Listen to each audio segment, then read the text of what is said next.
इस बुलेटिन के प्रस्तुतकर्ता हैं टारगेट आईएएस कोचिंग।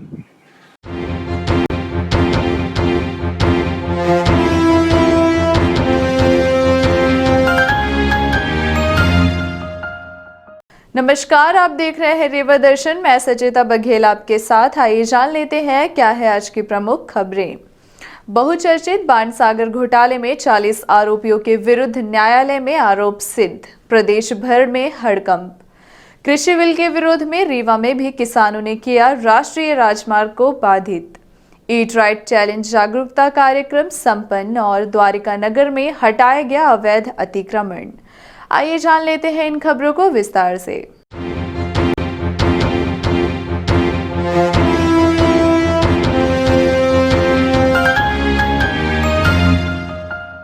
बहुचर्चित बाणसागर घोटाले में 40 आरोपियों के विरुद्ध न्यायालय में आरोप सिद्ध। प्रदेश भर में हड़कंप। लंबे समय बाद आखिरकार बहुचर्चित बाणसागर घोटाले में भ्रष्टाचार को लेकर न्यायालय द्वारा उचित निर्णय लेते हुए 40 आरोपियों को दोषी माना है और सख्त कार्यवाही करने भी निर्देशित किया गया। न्यायालय के इस बड़े निर्णय के बाद मीडिया प्रभारी अफजल खान रीवा द्वारा प्रेस कॉन्फ्रेंस कर बताया गया कि विंध्य क्षेत्र के लिए जीवनदायिनी कही जाने वाली बाणसागर परियोजना का कार्य मध्य प्रदेश शासन के नियम एवं प्रावधानों के आधार पर संपादित किए जाने थे, परंतु आरोपी वीके त्रिपाठी द्वारा बाणसागर परियोजना के कार्य में शासन के नियम कानूनों का उल्लंघन करते हुए अपने कर्तव्यों के विपरीत गुणवत्ता विहीन कार्य किया। साथ ही निर्माण सामग्री व स्टेशनरी की रेट लिस्ट निर्धारित करने मनमानी की गई। वर्ष 2014 से 2008 के मध्य आरोपी वीके त्रिपाठी एवं अन्य आरोपियों द्वारा आपराधिक षड्यंत्र कर शासन को भारी मात्रा में आर्थिक क्षति पहुंचाई गई तथा दोनों फॉर्म के प्रोवाइडरों को अवैध तरीके से आर्थिक लाभ पहुंचाया गया। इस बड़े घोटाले में 8 साल बाद 40 आरोपियों के खिलाफ विशेष न्यायालय लोकायुक्त जिला रीवा द्वारा आरोप तय किए गए। जो प्रकरण है 1978 में बाणसागर परियोजना के लिए जो राशि सैंक्शन हुई थी और 2006 में उक्त राशि 1250 करोड़ के आसपास हो गई थी, तो जो उसके अनुसरण में बाणसागर में निर्माण कार्य किए जाने थे उसी के संबंध में ये घोटाला हुआ है। उसी घोटाले के लिए जो एफआईआर दर्ज की गई है तो 2008 में दर्ज की गई है और 2008 में एफआईआर दर्ज करने के बाद जो है तो 2012 में माननीय न्यायालय के समक्ष आरोप पत्र प्रस्तुत किया गया और उसके पश्चात भी विवेचना जारी रही और 7 पूरक चालान प्रस्तुत किए गए। आरोपीगणों के विरुद्ध जो चालान प्रस्तुत किए गए थे तो एक मुख्य चालान और पूरक चालान मिला के जो है तो करीब 46 आरोपी हो गए थे और कुछ आरोपियों का नाम दोबारा आया था जिस वजह से उनकी संख्या बढ़ गई थी और जब माननीय न्यायालय द्वारा आरोप लगाया गया तो 40 आरोपी हो गए। तो आरोपीगणों के विरुद्ध जो है तो आईपीसी की धारा 420, 467, 68, 471 और पीसी एक्ट की धारा 12, 13, 1, 13, 2 के तहत आरोप विरचित हुआ है और न्यायालय द्वारा मेरे द्वारा ट्रायल प्रोग्राम प्रस्तुत करने के पश्चात न्यायालय द्वारा जो है तो 9 तारीख को साक्ष्य के लिए तारीख नियत की गई है। और जो मुख्य चालान है तो उनमें आरोपियों की संख्या जो है तो 20 थी और जब पूरक चालान प्रस्तुत किया गया तो पूरक चालान 1 में 20 आरोपी, पूरक चालान 2 में 10 आरोपी और पूरक चालान 3 में 9 आरोपी, पूरक चालान में 13 आरोपी, पूरक चालान 5 में 18 और पूरक 6वें नंबर में 1 आरोपी और पूरक चालान 7 में जो है तो 1 आरोपी। इसमें 12 लोक सेवक हैं जिनके विरुद्ध चार्ज न्यायालय ने फ्रेम किए हैं और उसके बाद जो आरोपी बचते हैं तो वो प्राइवेट हैं, लोक सेवक नहीं हैं। उनमें से कुछ सप्लायर्स हैं और कुछ जो हैं तो जिनसे सामग्री क्रय की गई है वो हैं। कुछ के दस्तावेज ये अभी कुछ कहा नहीं जा सकता इसके बारे में कि कितना है, क्योंकि जब आप डिटेल स्टडी करेंगे तो और भी चीज़ें सामने आती है। जो प्राइमा फेसी स्पष्ट होता है तो 1250 करोड़। इसमें इन्वेस्टिगेटिंग ऑफिसर कई थे, 10 थे करीब, लेकिन जो ओवरऑल विवेचना की थी तो एसएस शुक्ला साहब ने की थी, जो कि इस समय पुलिस उपाधीक्षक जबलपुर है, ईओडब्ल्यू। नहीं, कुछ कार्यरत हैं और कुछ रिटायर हो गए हैं। जो कार्यरत हैं उनके विरुद्ध अभियोजन सैंक्शन हुआ है और उसके पश्चात जो है तो आरोप घोषित हुआ है। कृषि बिल के विरोध में रीवा में भी किसानों ने किया राष्ट्रीय राजमार्ग को बाधित। देश की मोदी सरकार द्वारा लागू किए गए कृषि कानून को वापस लिए जाने की मांग करते हुए रीवा जिले के किसानों एवं कांग्रेस सहित अन्य पार्टी के नेताओं द्वारा दिल्ली में आंदोलन कर रहे किसानों के समर्थन में देशव्यापी चक्का जाम किया गया और रीवा में भी कई घंटों राष्ट्रीय राजमार्ग को जाम रखा गया। धरना प्रदर्शन व आंदोलन कर रहे किसानों का कहना है कि सरकार द्वारा लागू किए गए कृषि कानून बिल को वापस लिया जाए, क्योंकि यह बिल केवल उद्योगपतियों एवं पूंजीपतियों को फायदा पहुंचाने वाला है। इसी बात को लेकर लगातार किसानों द्वारा धरना प्रदर्शन व आंदोलन किया जा रहा है। इतना ही नहीं, विपक्ष की भूमिका निभाने वाली कांग्रेस पार्टी भी किसानों के इस आंदोलन में कंधा से कंधा मिलाकर साथ खड़ी देखी जा रही है। इसी कड़ी में दिल्ली में आंदोलन कर रहे किसानों के समर्थन में राष्ट्रीय किसान संघ द्वारा शनिवार को देश भर के सड़क जाम कर विरोध प्रदर्शन किया गया और बड़ी तादाद में रीवा के किसानों ने राष्ट्रीय राजमार्ग क्रमांक 7 को जाम करते हुए आवाजाही को पूरी तरह से बाधित रखा। कानून वापस नहीं होंगे तब तक सरकार से लड़ाई किसानों की चलेगी। दरअसल क्या है कि 2-3 राज्य, हरियाणा है, आपने जो कहा यूपी है और आपके उत्तराखंड है और दिल्ली में तो ऐसे भी किसान हमारे बैठे हुए हैं। उत्तराखंड और यूपी के लिए अभी रिजर्व में रखा गया है, क्योंकि हमें कभी भी देखा होगा, राष्ट्रीय नेतृत्व ने कहा है कभी भी कॉल कर सकते हैं, वहाँ से किसानों की ज़रूरत पड़ सकती है, क्योंकि सरकार लगातार हथकंडे अपनाती है। आपने देखा होगा कि टिकैत साहब को गिरफ्तारी के लिए पुलिस ने कितना बंदोबस्त किया और वो असफल हुई। तो हमारे किसान वो रिजर्व में हैं, वो रिजर्व किसानों के रिजर्व किसान हैं, वो जब जरूरत पड़ेगी हमारे दिल्ली के बॉर्डरों में पहुंच जाएंगे। हम आपसे कहना चाहते हैं कि किसान कभी भी हिंसक नहीं रहा। खेतों में हरियाली और देश को खुशहाली देने वाला, अपने बच्चों को सरहद में शहीद कराने वाला किसान भारत माँ के हमेशा तिरंगे का सम्मान करता है। और आप सोच सकते हैं जिस लाल किले में कोई आम आदमी पहुंच नहीं सकता इतनी चेकिंग के बाद, तो बैरिकेड्स किसने खोले और कैसे वहां पहुंचे। उन जो भी हमारे केंद्रीय नेतृत्व ने भी, हमारे संयुक्त मोर्चे ने भी कहा है जो भी दोषी हैं उन्हें दंडित किया जाना चाहिए। इसमें सरकार की पूरी तरह मिली भगत थी। ये सरकार के कारण हुआ है, ना कि किसानों के कारण। आप सोच सकते हैं कि अगर हमारी देश की सरकारें लाल किला को सुरक्षित नहीं रख सकती तो ये कितनी बड़ी बात है। किसानों के ऊपर न थोपें। अब लाल किलों को सुरक्षित रखने की जिम्मेदारी देश के हमारे गृह मंत्रालय और हमारे शासन की है। चक्का जाम है। आप देख रहे हैं कि हमारे देश के किसान 2 महीने से ऊपर हो गए दिल्ली की सरहद में बैठे हुए हैं। हमारे यहाँ चाइना में और पाकिस्तान के लिए इतनी तारें न लगी होंगी। देख रहे हैं आप बॉर्डर को कैसे सील कर दिया गया है। ये देश का किसान हमारे संसदों को संसद तक पहुँचाता है, उस किसान की कितनी उपेक्षा कर रही है सरकार। आज देशव्यापी संयुक्त किसान मोर्चे का आह्वान है, पूरे देश में चक्का जाम है, क्योंकि हमारे देश की सरकारें कहती हैं कि सिर्फ ये पंजाब हरियाणा भर का आंदोलन है। हम आप चैनल के माध्यम से माननीय कृषि मंत्री जी से, माननीय प्रधानमंत्री जी से, माननीय सभी जनों से ये बात कहना चाहते हैं कि ये पूरे देश का आंदोलन है, ये एक किसान का आंदोलन है।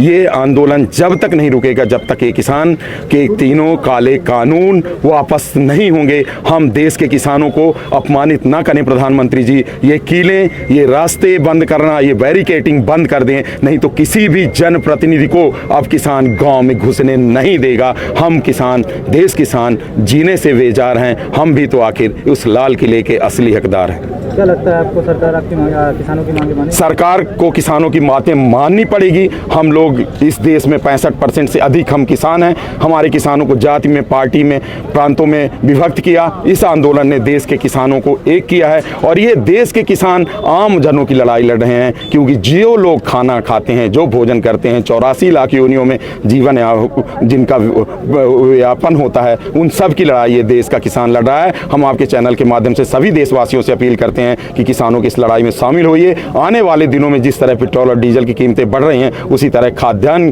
की कीमतें मनमाफिक ढंग से उद्योगपति बढ़ाएंगे और हम देश का किसान अब उद्योगपतियों के लिए खेती नहीं करेगा। हम आपके चैनल के माध्यम से ये एक बात कहना चाहते हैं। कब तक लड़ाई चलेगी किसानों की सरकार? लगातार पिछले 90 दिनों से किसान इस कड़कड़ाती ठंड में जन बच्चों सहित, छोटे बच्चों से लेकर बुजुर्ग महिलाएं कड़कड़ाती ठंड में बैठे हैं। 123 लोग किसान शांत हो गए।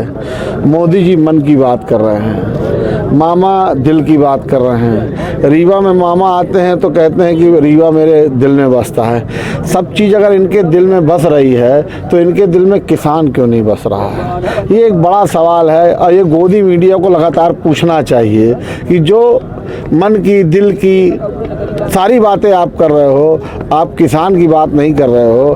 क्या चाह रहे हैं? हम तो सिर्फ ये चाह रहे हैं कि काला कानून 3 काला कानून वापस कर दो।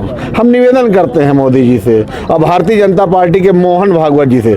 मोहन भागवत जी, आपकी चड्डी अच्छी है, आपकी टोपी अच्छी है, तो हमारा किसान हमारे दिल में बसता है जिस तरह आपकी टोपी और चड्डी आपके दिल में बसती है। आप ये काला कानून वापस लीजिए, नहीं तो ये आंदोलन खत्म होने वाला नहीं है। जैसा किसान नेता हमें निर्देशित करेंगे, कांग्रेस पार्टी के हमारे नेता राहुल गांधी जी, आदरणीय कमलनाथ जी निर्देशित करेंगे, कांग्रेस का जन जन किसानों के साथ, युवाओं के साथ और देश के साथ खड़ा रहेगा।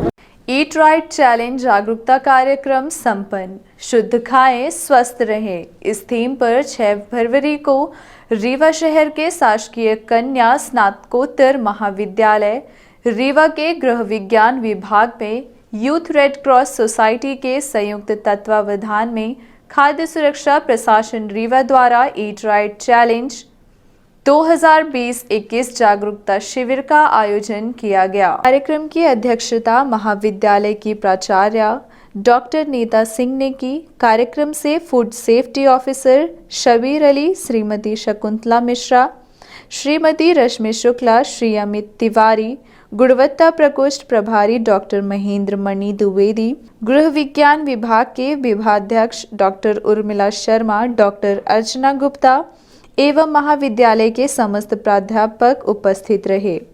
कार्यक्रम में बड़ी तादाद में छात्राएं उपस्थित रहीं। इस दौरान फूड ऑफिसर द्वारा खाद्य पदार्थों में मिलावट के प्रकार जैसे कम कीमत की वस्तु मिलाना, घी में डालडा, खोवे में मैदा मिलाना, खाद्य पदार्थ मिलाना जैसे अनाजों में कंकड़, मिर्च में बुरादा मिलाना, काली मिर्च में पपीते के बीज मिलाना आदि अनेक प्रकार की मिलावट की जानकारी दी। इसके साथ ही उनकी पहचान एवं जांच किस प्रकार से की जाए, इससे छात्राओं को अवगत कराया गया। मिलावटी खाद्य पदार्थ स्वास्थ्य को किस प्रकार हानि पहुंचाते हैं एवं कई बीमारियों का कारण हो सकते हैं, इसकी जानकारी भी दी गई। महाविद्यालय की प्राचार्य द्वारा छात्राओं को इस प्रासंगिक विषय पर दिए गए प्रशिक्षण को दैनिक जीवन में उपयोग करने एवं अन्य लोगों को अवगत कराने की सलाह दी गई। वहीं छात्राओं द्वारा दैनिक जीवन में उपयोग किए जाने वाले खाद्य पदार्थों में मिलावट संबंधी पूछे गए सवालों का जवाब खाद्य अधिकारी द्वारा दिया गया। कार्यक्रम का संचालन श्रीमती विभा श्रीपाल द्वारा किया गया। कार्यक्रम के अंत में आभार प्रदर्शन डॉक्टर अर्चना गुप्ता द्वारा किया गया। जागरूकता कार्यक्रम में महाविद्यालय के प्राध्यापक doctor Seema Patel, doctor Vibha Srivastava, Shrimati Deepa Malviya, doctor Anita Solanki, doctor Savita Dawar आदि की भूमिका सराहनीय रही। कार्यक्रम के अंत में छात्राओं द्वारा खाद्य मिलावट की जागरूकता हेतु स्वरचित स्लोगन का पठन भी किया गया। अब इसमें यदि पानी मिला देंगे तो इसकी रीडिंग क्या होगी? कम होगी कि ज्यादा होगी? कम होगी, है ना। डेंसिटी मतलब 30-32 से नीचे आती जाएगी इसकी रीडिंग, क्योंकि ज़्यादा डिप होता जाएगा।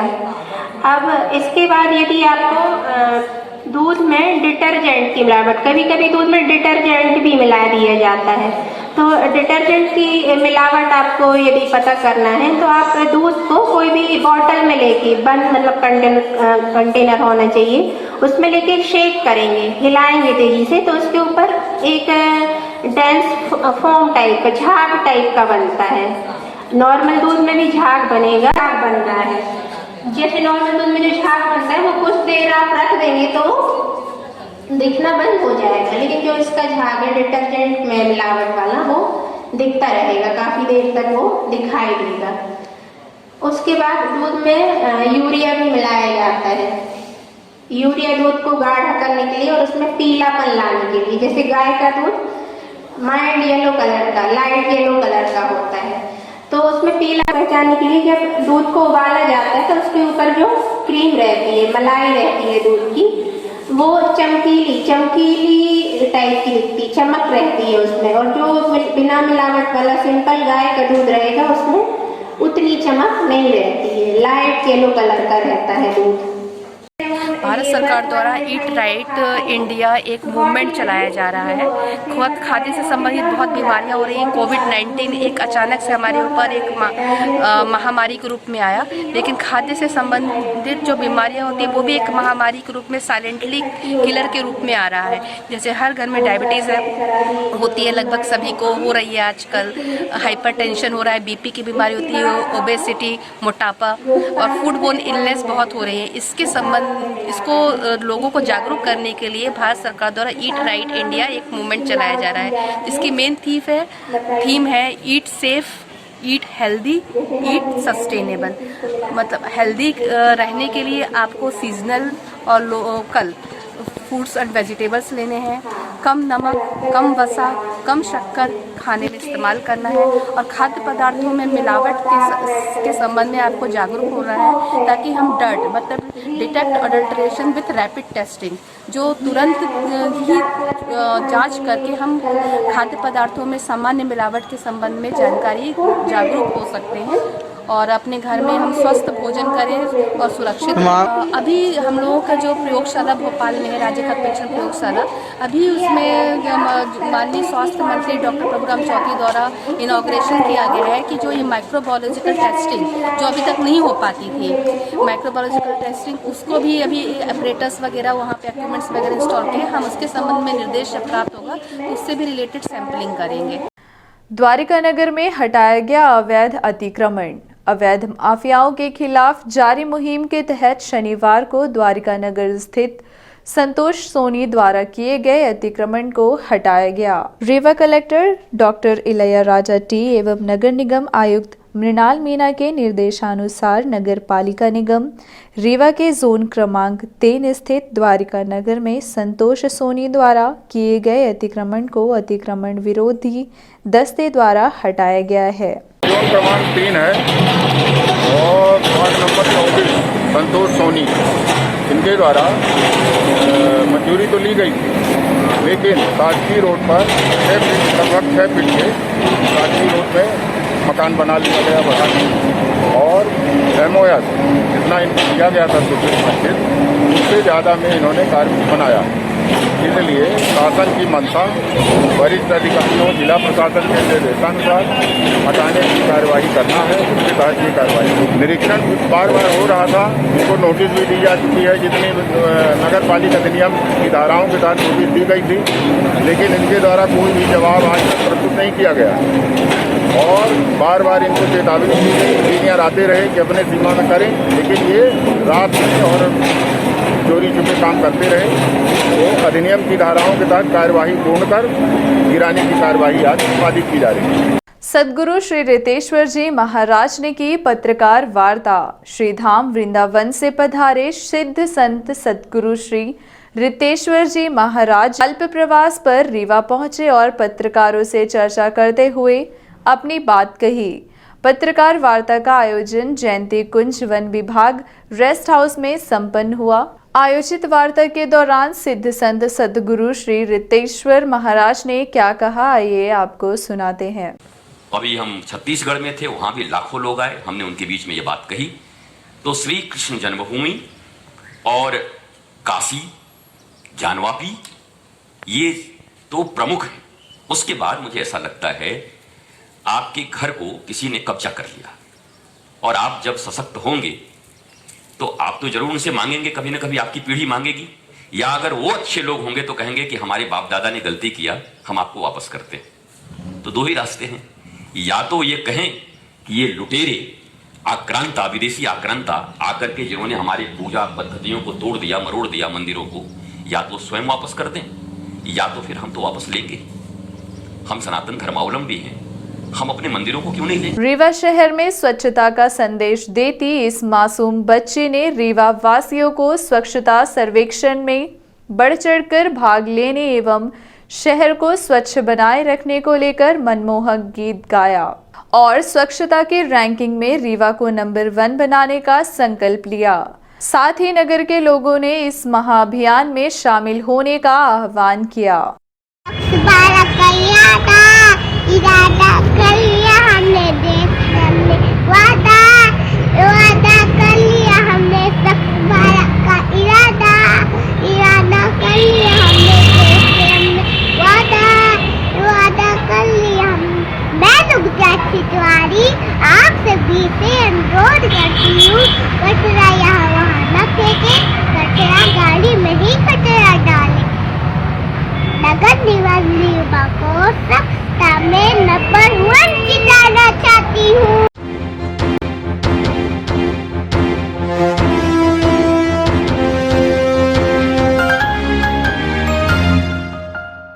चलने से पहले आइए जान लेते हैं आज की प्रमुख खबरें एक बार फिर। बहुचर्चित बाणसागर घोटाले में 40 आरोपियों के विरुद्ध न्यायालय में आरोप सिद्ध, प्रदेश भर में हड़कंप। कृषि बिल के विरोध में रीवा में भी किसानों ने किया राष्ट्रीय राजमार्ग को बाधित। ईट राइट चैलेंज जागरूकता कार्यक्रम संपन्न और द्वारिका नगर में हटाया गया अवैध अतिक्रमण। तो ये थी आज की प्रमुख खबरें। आगे की खबरों के लिए बने रहे रीवा दर्शन के साथ। दीजिए हमें इजाजत। नमस्कार।